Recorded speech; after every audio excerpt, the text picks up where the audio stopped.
Berikutnya, tausiah dalam rangka Haul ke-49 Kiai Haji oleh Gus Baha kami haturkan.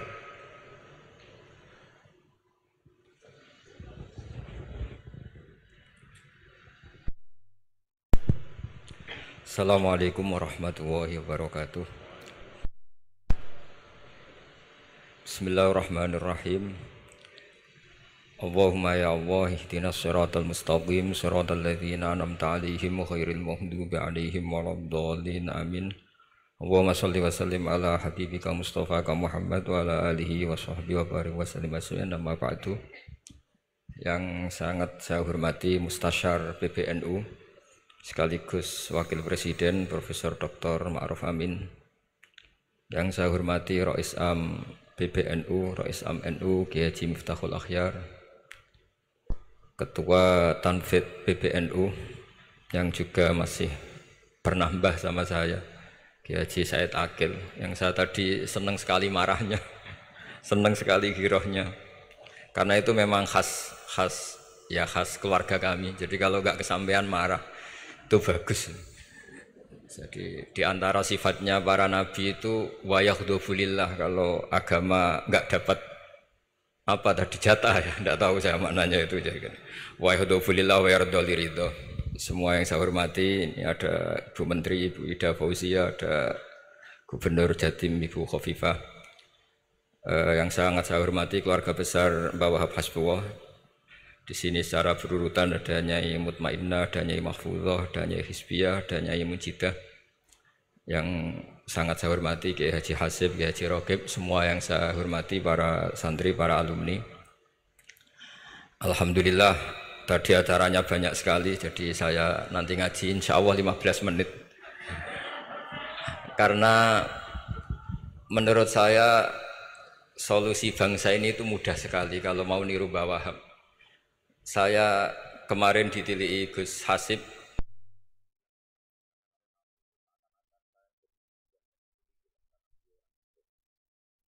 kemudian beberapa hari dikasih paketan beliau tentang Mbah Wahab, buku dari beliau tentang Mbah Wahab. Tapi sebetulnya saya tahu banyak tentang Mbah Wahab tanpa buku itu, karena Mbah Maimun guru saya, juga bapak saya Kiai Haji Nur Salim sering cerita Kiai Wahab itu pedagang,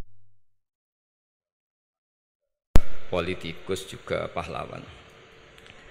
Kita sebetulnya melihat itu sederhana, hanya sederhana dalam pikiran ulama. Jadi pernah suatu ketika Sayyidina Ali itu marah besar melihat umat Islam itu, sehingga beliau marah besar. Di antara kalimatnya itu, karena ini tengah-tengah kalimat langsung pakai fa. Adalah nanti terserah santri-santri yang nge'rob. Fakubhan lakum hina sirtum gharadun yurma. Jadi umat ini akan buruk sekali ketika posisinya itu objek di sasaran tembak pihak lain. Ketika misalnya haji itu bagus prospek, nanti ujung-ujungnya yang bikin sajadah kadang orang sana, mau bilang kubu sebelah, nanti sensitif secara politik. Nanti ketika umat Islam punya kebutuhan pakaian ihram besar, juga yang produk kadang orang lain. Begitu seterusnya, sehingga setiap kebutuhan kita pun yang produk itu orang lain. Sehingga Mbah Wahab berpikiran sampai impor mori, pas itu kain putih. Begitu juga traveling, ketika umat Islam butuh mudah pergi ke Mekah untuk haji dan umroh, juga bironya itu kadang orang lain. Zaman itu Hindia Belanda, sehingga beliau dulu sudah mendirikan semacam biro haji. Itu semua adalah madhab, di antara madhab Sayyidina Ali ketika beliau mengatakan fakubhan lakum hina sirtum gharadun yurma. Buruk sekali kamu di mana-mana ini jadi objek. Misalnya kira-kira ginilah, kalau kholnya Mbah Wahab itu ada 10.000 santri, dan semuanya karena keluarga kiai itu dermawan, sama Bu Mujidah dikasih makan semua. Nanti cateringnya yang menyediakan orang lain, kita tidak punya kecakapan produksi itu atau melayani itu. Sehingga perdagangan Mbah Wahab dalam tradisi keulamaan itu dimaknani sebagai supaya kita ini jadi aktor, baik di perdagangan, di politik, maupun dalam solusi urusan-urusan publik. Misalnya sekarang ada problem apalah, sebetulnya solusinya gampang sekali. Ketika kita minus, atau ketika kita tidak berkecukupan. Mulai dulu ulama itu solusinya gampang. Pernah suatu Abdul Qasim Al-Junaidi atau siapa sajalah, ini karena polanya sama, menyuruh muridnya, saya tolong belikan ikan. Cara sekarang mungkin dikasih uang 50.000, terus dikasih tahu sama muridnya, Pak Yai uangnya tidak cukup karena harga ikannya 70.000. Terus kata gurunya, beri lebih murah lagi. Uang 50 aja tidak cukup, kok cari yang lebih murah. Kata beliau, arkisuhu bitarki. Ya bikin murah karena kamu tidak berkeinginan. Jadi nggak usah belikan katanya. Ini penting sekali karena dulu ada solusi masyhur itu makalahnya Imam Syafi'i itu. Kata beliau, fa innal ghina anisyaila bihi. Kalau kamu ingin tidak tergantung sesuatu, maka hindari sesuatu itu. Jangan memaksakan memenuhi sesuatu itu dengan memaksakan, tapi hindari sesuatu itu. Saya misalnya kalau nuruti kepengin misalnya, kalau saya dengan nafsu serakah saya, mungkin saya ingin punya mobil mewah, ingin apa saja. Tapi itu membuat saya tersiksa karena harus menyediakan ini itu. Ya sudah, tidak usah ingin. Sehingga mudah sekali. Makanya kata ulama dulu, fa innal ghina anisyaila bihi. Untuk menjadi berkecukupan, usahakan banyak hal yang tidak Anda butuhkan. Semakin banyak hal yang kita butuhkan, maka kita akan tergantung akan sesuatu itu. Makanya banyak ilmuwan, saya sering diskusi sama pakar-pakar sama ilmuwan. Apakah negara Amerika itu negara yang kuat? Banyak ilmuwan yang berpikir itu ilmuwan politik, bukan tasawuf, berpikir negara paling lemah itu ya kayak Amerika. Karena semakin powernya kuat, ketergantungannya semakin kuat. Untuk memenuhi kebutuhan listrik harus begini, untuk kebutuhan minyaknya harus ini. Semakin kita kuat, maka ketergantungan akan sesuatu semakin banyak. Jadi ibarat orang yang punya Alphard sama yang enggak, kayak mana ya? Kayak yang enggak, karena kebutuhannya ada banyak. Artinya dalam kondisi krisis, ulama masih punya solusi, yaitu al-ghina itu anisyaila bihi. Jadi usahakan ketercukupan itu karena menghindari kebutuhan-kebutuhan yang tidak primer, yang tidak prinsip. Bukan memaksakan semuanya terpenuhi. Karena kita ini ulama. Dulu ketika sebelum ada negara, belum ada TNI, itu ulama punya cara untuk ngelawan Belanda. Karena mereka terbiasa punya loyalis, punya muhibbin, punya ghirah, punya strategi. Sehingga Belanda itu kesulitan ngadu ulama. Apalagi mereka terus ke Mekah, ketemu komunitas internasional yang semuanya berfatwa bahwa penjajahan harus dilawan. Itu luar biasa. Belum ada negara, enggak ditopang negara, kemudian tetap bisa melakukan perlawanan. Coba kalau dulu ngelawan nunggu, wah saya mau ngelawan penjajah kalau saya diangkat jadi TNI, saya mau ngelawan kalau saya punya otoritas yang disahkan negara, itu ribet. Negara ini saya tidak akan ngaji lama-lama, tapi saya akan cerita khas Mbah Wahab sesuai riwayat yang saya dapatkan dari guru-guru kami, bahwa beliau tadi seperti yang dikatakan Pak Said, membina dan menyebarkan NU kemana-mana tanpa uang proposal. Nggak kebayang saat itu proposal kepada siapa, negara sendiri masih susah. Lalu mau diajukan kemana? Terus yang mau tanda tangan itu ya siapa? Jadi yang saya tahu tadi, yang penting kita niru sesuai yang diidam-idamkan tadi Sayyidina Ali. Jangan sampai kalian itu menjadi gharadun yurma. Ada apa saja orang lain yang memikirkan labanya, kita yang jadi objek. Sehingga zaman itu kita terima kasih semua sama Mbah Hashim, sama Mbah Wahab, karena ini zuriyatam ba'duha min ba'd. Kita tahu Mbah Wahab putra Mbah Hasbullah, punya ibu Nyai Fatimah, terus sampai Mbah Abdus Salam ya. Kemudian Mbah Hashim punya ibu Halimah, punya abah lagi siapa setelah Halimah itu Lainah ya. Nah, terus Mbah Abdus Salam, jadi ini zuriyatam ba'duha min ba'd. Kalau dalam tulisan itu sampai Mbah Abdul Jabbar bin Ahmad bin Mbah Sambu. Memang Mbah Sambu punya beberapa saudara, diantaranya ada yang namanya Mbah Yusuf, itu yang melahirkan keluarganya Mbah Ahmad Siddiq Jember, Mbah Siddiq Jember. Ada yang Abdul Halim yang melahirkan keluarga Lasem, termasuk saya itu lewat jalur Mbah Abdul Halim. Jadi zuriyatam ba'duha min ba'd. Dulu semua orang zaman Rasulullah SAW itu dilatih jadi aktor, jadi subjek. Sehingga orang yang miskin pun ketika perang Tabuk, perang Dzatil Usrah, itu semua menyumbang. Ada yang menyumbang emas yang enggak terkira, yaitu Sayyidina Utsman. Ada yang cerita, ya Rasulullah saat tadi malam buruh dan punya beras hanya 2 kilo, yang 1 kilo saya sumbangkan jenengan, yang 1 kilo saya pakai untuk keluarga kami. Sekarang logikanya sederhana. Kalau orang miskin 3.000, pas itu anggap saja pasukannya misalnya 3.000. 3.000 nyumbang beras 1 kilo, itu artinya terdapat 3.000 kilo beras. Artinya apa? Orang Islam yang miskin membiayai dirinya sendiri untuk makan. Dan mereka adalah aktor heroik. Tapi kalau misalnya ini orang-orang miskin ini tidak mau urun rembuk, kemudian menjadi beban negara, maka yang harusnya dipakai senjata, dipakai beli sembako. Dulu zaman Nabi meskipun orang itu miskin, itu semuanya bersifat heroik. Sehingga perang Dzatul Usra itu perang paling dikenang Al-Quran. Nah, efek dari ingin memberi adalah tidak tamak. Makanya kalau dalam kitab tasawuf, itu orang kikir itu gak dikritik. Yang dikritik orang tomak. Karena orang menvonis orang lain kikir itu pasti karena berkeinginan mendapat. Kalau tidak berkeinginan mendapat, maka orang lain tidak akan kamu vonis sebagai kikir. Andai kan kita semua ingin memberi sumbangan kepada Indonesia, maka kita tidak akan menvonis pemerintahan kita tidak becus ngurmat kita. Meskipun pemerintah tentu berkewajiban ngurmat orang-orang miskin itu tentu. Tapi andai kan semua orang miskin berpikir ingin menyumbang pemerintah, maka tidak akan menyalahkan pemerintah ketika faktanya nanti suatu saat atau kapan saja, semoga ini tidak terjadi, itu tidak mampu menyumbang. Karena masyarakat kepikirannya memberi, bukan mendapat. Ini solusi-solusi yang diajarkan Rasulullah SAW yang disebut al-yadul ulya khairun minal yadis sufla. Jadi bahwa posisi memberi jauh lebih baik ketimbang posisi menerima. Sehingga ketika Allah mensifati orang baik itu siapa? Allah mensifatinya sederhana. Wa mimma razaqnahum yunfikun. Orang yang kepinginannya itu yang memberi. Itu dulu zaman Nabi pas perang Khandaq, pas perang Tabuk, pas beberapa perang, itu orang yang paling miskin pun turun. Sampai orang-orang munafik mencibir, innallaha ta'ala la ghaniyun an shadaqati hadza. Allah tidak butuh sedekah hanya 1 kilo.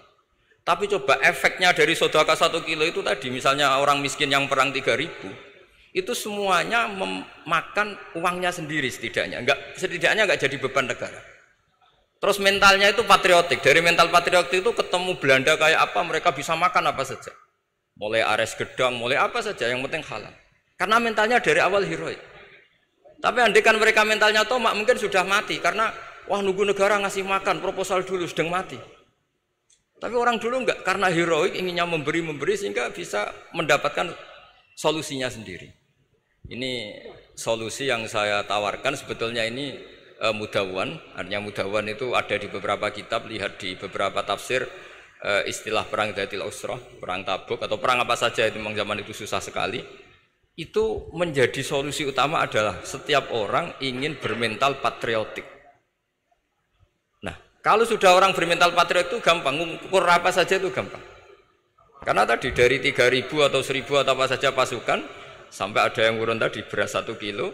Tapi 1 kilo itu menjadi satu watak, satu karakter bahwa bangsa ini inginnya memberi sama negara, sehingga negara ini mudah merdeka. Coba kalau semua orang miskin zaman itu bermental ingin mendapat, ribut proposal, nyalahkan ini, enggak didata miskin tersinggung, kan capek. Jadi ini memang zaman akhir ya agak aneh, orang enggak didata miskin itu tersinggung. Kalau besanan nyari yang kaya, tapi kalau ada sumbangan nyari sebagai yang miskin. Jadi kalau tanya solusi khas ulama, kita belajar dari perang Dzatul Usra. Itu orang yang miskin semuanya urun. Nah, barokahnya urun itu kemudian mereka bermental patriotik. Barokahnya patriotik, yang kaya, yang miskin, yang pinter semuanya berkontribusi untuk menyumbang negara. Akhirnya negara ini bisa merdeka sebelum terbentuk TNI, sebelum terbentuk Polri. Karena tadi keinginan memberi, keinginan patriotik. Sehingga cerita buyut-buyut saya ketika Belanda atau apa Jepang itu yang dicari di geladak saya itu ya kitab. Karena kitab ini dianggap sumber inspirasi mereka melawan Belanda. Dulu kita tahu masyarakat kita itu kalau ngerti Belanda itu dipanggil Doro, wis penjajah jadi diundang Doro. Itu kan terlalu dulu. Sehingga orang Arab itu kadang agak dengan tanda kutip mencibir kita kalau bahasakan negara jajahan itu mustakmarin. Negara yang perlu rame karena cara berpikir masih terbelakang. Wong penjajah kok dipanggil Doro. Terus ketika beberapa kiai melihat Belanda baik karena di alun-alun dikasih masjid gini-gini sudah tidak berotak karena anggap Hindia Belanda itu baik. Baru ketika era beberapa ulama, ada Mbah Hashim, ada Mbah Hasbuh, tadi kata beliau Dwi Tunggal tadi. Terus ada fatwa resolusi jihad. Sehingga mereka baru sadar bahwa Belanda itu ancaman. kayak apa pentingnya ilmu, kayak apa pentingnya fikih. Karena di fikih jelas jihad untuk melawan penjajah itu fardu kifayah. Tapi jika musuh kadung ada di kita, maka itu fardu ain. Tidak lagi ada prasyarat harus lelaki, harus merdeka, enggak, perempuan pun harus terlibat. Jika kita punya pahlawan kayak Cut Nyadin, beberapa daerah Kartini, itu ada di khazanah kitab-kitab fikih kita. Jadi kita tidak pernah kehilangan khazanah untuk menjawab muskilatus zaman, untuk menjawab problem-problem zaman. Tapi yang penting kita selalu ngaji, selalu belajar. Saya adalah orang yang sebetulnya tidak pernah ingin terkenal karena saya itu suka belajar. Cuma saya bikin pengecualian, mau diundang kalau pernah sepuh. Ternyata yang pernah sepuh itu banyak. Ini agak musibah bagi saya karena harusnya kiai itu ya dihormati, tapi gara-gara kalah sepuh digawe kongkonan. Saya ini kemana-mana digawe kongkonan. Jadi gayanya nasihati, tapi aslinya diperintah. Jadi tidak ada kerennya sama sekali. Saya di mana-mana posisinya al-makmur, diperintah. Tapi saya senang karena ilmu itu butuh konsensus. Andai kan saya tidak pernah ngaji di depan Mbah Mun, di depan bapak, di depan guru-guru, maka mungkin saya tidak pede atas bacaan yang saya baca. Karena saya tidak tahu ini benar apa enggak. Jika masyhur kalau dalam guyonan santri ada orang tidak baca-baca kitab, cari kamus sampai mati tidak ketemu karena dia bacanya lam tardiman. Wah itu cari di kamus sampai mati tidak akan ketemu. Bareng tanya gurunya ini apa Pak Yai? Oh itu lam tarodaman cuma. Lam tarodaman itu karena marjeknya mar'ah, orang ningali sapa mar'ah daman ing getih. Dia bacanya jadi satu lam tardiman. Dicari di kamus ya sampai mati tidak akan ketemu. Makanya di guyonan-guyonan pesantren itu banyak katanya ada cerita orang mati karena satu titik. Jadi gurunya baca habbatun sauda dawaun min kulli da. Jadi dia kitabnya kelebihan apa? Titik. Jadi kelebihan titik dia bacanya itu hayatun sauda dawaun min kulli da. Nyari ular hitam, kobra. Dipatuk mati, padahal sesuai resep kitabnya karena kitabnya dia kelebihan titik hayatun sauda, artinya maknanya ular hitam, sementara tagnya mestinya habbatun sauda. Jadi kenaifan-kenaifan begini itu harus kita dandani karena yang bisa, kata Pak Said tadi, yang bisa itu kita cari kebenaran dari mana. Kita itu ya pokoknya ulama lah, tidak harus NU, tidak harus Muhammadiyah, pokoknya ulama yang wasatiyah. Itu nanti terus gimana yang wasatiyah itu kayak apa, tapi jelas ulama. Karena dulu zaman, kalau kita fair secara sejarah dulu ya Mbah Wahab ya dekat Mas Mansur, dulu Mbah Hashim ngaji sama Mbah Ahmad Dahlan sama-sama di Mbah Soleh Darat, ketika di Mekah ya sama-sama ngaji di Syekh Khotim Minangkabau. Jadi kalau era beliau itu ya memang dulu perbedaan itu nggak ada masalah. Karena perbedaan itu bawaan visi ya. Saya belajar usul fikih di antara yang diceritakan di buku-buku Mbah Wahab. Beliau itu ahli usul fikih. Sementara Ki Bisri itu suka fikih mateng. Sehingga memang ada perbedaan antara fikih mateng dan usul fikih. Saya beri satu contoh. Ini guyonan tapi nanti di usul fikih nanti kelihatan. Di usul fikih itu ada ilmu namanya tangkihul manat. Ketika Nabi sama-sama menyebut sesuatu, sebetulnya ada benang merah di situ, tidak sama persis. Misalnya begini. Ja'a a'rabiyun ila Rasulillah sallallahu alaihi wasallam. Faqala ya Rasulullah ahlaktu. Wa ma ahlakaka qal waqatu imraati fi nahari Ramadan. Ya Rasulullah, saya ini orang yang rusak karena saya berhubungan intim dengan istri saya di ketika Ramadan. Terus Nabi ngendikan, ya sudah kamu harus merdekakan budak, saya tidak punya ya Rasulullah. Ya sudah kamu puasa 2 bulan berturut-turut. Kata beliau, puasa baru sehari saja kecelakaan apalagi 2 bulan. Karena kamu orang Arab lah, orang Arab itu dia cerita ini di Arab tadi. Terus ya sudah kamu sedekah sama 60 orang miskin. Saya ini orang paling miskin. Susah kan menghadapi orang miskin seperti ini itu. Nah, pertanyaannya secara usul fikih, menurut mazhab Syafi'i, sanksi berat itu hanya untuk yang berhubungan suami istri. Sehingga kalau membatalkannya pakai rokok, pakai minum, pakai makan, tidak kena sanksi seberat itu. Masuk akal kan, karena memang hubungan suami istri dalam banyak hal, misalnya haji itu ifsad, yang benar-benar ifsad, bisa merusak haji secara total. Tapi menurut Imam Malik, pikiran Imam Syafi'i itu dianggap aneh.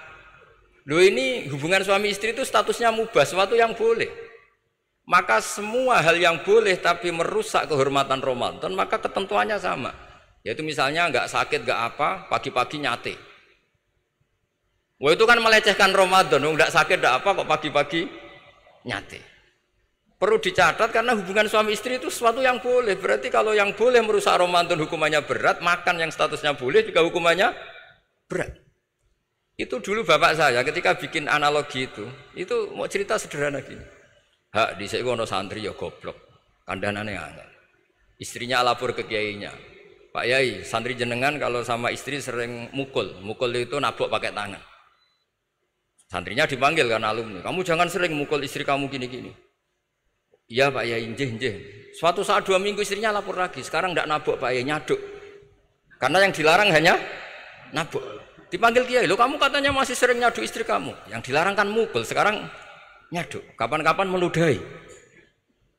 Nah, artinya di usul fikih dijelaskan bahwa makna haramnya naboi adalah hurmatul idza, haramnya menyakiti. Maka nyaduk sama, meludahi sama, menerlantarkan sama.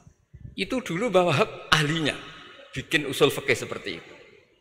Sehingga misalnya amar ma'ruf nahi mungkar ketika beliau ditanya, apakah perlu ikut kabinet gotong royong? Tapi di situ banyak kelompok yang mungkin tidak cocok. Pikirannya kayak apa harus ikut, justru ikut benahi dari dalam. Meskipun dari ikut itu bahwa Wahab nyun sewu yang ngalami fitnah yang macam-macam dituduh karena zaman itu nasakom. Tapi itu beliau santai saja. Tapi zaman itu memang itu sah karena zaman itu belum dibubarkan. Jadi yang dialami Wahab ini luar biasa. Semuanya harus jadi pelajaran bagi kita. Makanya jangan pernah meninggalkan ilmu yang bernama usul fikih karena fikih yang mateng itu cara basa Jawa ini akan kehilangan stok teks. Misalnya Nabi sedekah pakai kurma atau pakai apa makanan pokok. Itu hadisnya itu kurma sama Imam Syafi'i digenti kutu ahli baladi, yaitu makanan pokok dari negara. Sehingga kita tidak bisa mentang-mentang Nabi sedekahnya pakai kurma terus kita orang miskin kita kasih kurma. Bisa linu tuh nih kalau makan kurma orang Indonesia itu. Karena yang penting itu kutu ahli balad bukan kurma. Bukan mentang-mentang Nabi sholat di Mekah Medina, kalau ingin persis sunnah Rasul, sholatnya harus di Mekah Medina. Kalau di Indonesia Nabi tidak pernah sholat di Indonesia. Sunnah Rasul sholatnya di Mekah Medina, bisa ada orang sholat kalau gitu. Jadi ada ilmu yang namanya tangkihul manat, yang harus ditiru itu sisi mananya. Nah dalam konteks Arabi tadi terus kemudian ada dibuang, Ja'a Arabion, kata Arabi itu dibuang. Datang orang Bedui, orang kota pun kalau punya kesalahan yang sama hukumannya juga sama, maka kata Arabi dibuang. Nah, menurut Imam Malik, kata jima hubungan suami istri juga dibuang, digenti membatalkan puasa dengan apa saja yang tanpa udzur syarat.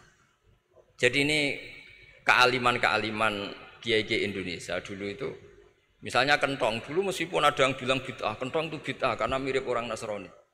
Orang Nasrani itu bentuk kentongnya di kelenteng itu tidak seperti kentong kita. Adat Indonesia kalau pos kampleng ada maling, ada banjir pakai kentong. Jadi adatnya memanggil tuh pakai kentong. Makanya kiai-kiai dulu, ini mirip orang Nasrani, enggak mirip pos kampleng katanya. Padahal jelas ya, menurut hadis sahih jelas ketika ada sahabat usul ya Rasulullah bikin kentong, wah jangan nakus itu nanti kayak Nasrani. Bikin buk itu trompet, jangan nanti mirip orang Yahudi. Ya dengan api ya Rasulullah, jangan nanti mirip Majusi. Datang sahabat tergesa-gesa, beliau mimpi kalau diajarin azan. Adzan itu maknanya al-ilam, memberi maklumat waktu sholat. Akhirnya ada adzan. Kemudian ulama Indonesia dulu Mbah Hashim sama Kiai Fakih Mas Kemambang, yang satu anti kentong, yang satu pro kentong. Itu dulu ya saling menghormati, nggak masalah. Karena fikih itu sekali khilaf itu mirip-mirip. Tadi Pak Said Akil nyinggung Palestina. Saya pernah ke Palestina. Itu banyak ulama Mesir yang mengharamkan orang datang ke Yerusalem, ke Masjid Aqsa. Karena mau tidak mau harus dapat visa Israel, berarti ngaku eksistensi Israel. Karena dianggap mengaku eksistensi Israel maka hukumnya haram. Tapi saya pernah ketemu Imam Masjid Aqsa. Beliau bilang begini, Pak Bahak, kalau orang Islam dari seluruh dunia tidak datang ke kami, maka eksistensi kami dianggap diabaikan oleh komunitas internasional. Dan itu dengan mudahnya Israel mencaplok kita.